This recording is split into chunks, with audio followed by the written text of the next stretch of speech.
Welcome back to Cooking in the Desert with Dr. Larry and Dr. Pekka.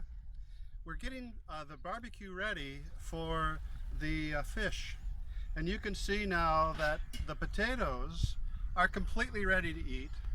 They have a nice grill on the surface. Now the butter is melting. The peas are boiling, the corn is boiling. So we're going to move the vegetables and potatoes to the back of the grill, and we're going to prepare the grill for the tuna.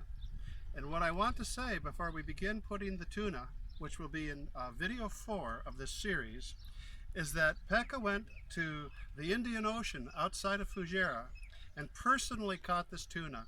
Tuna does not get any fresher than the tuna that we're cooking today. In fact, I think it's sushi quality. However, with the spices and the grill, it should be wonderful. Stay tuned for video 4. Thank you, Doctor.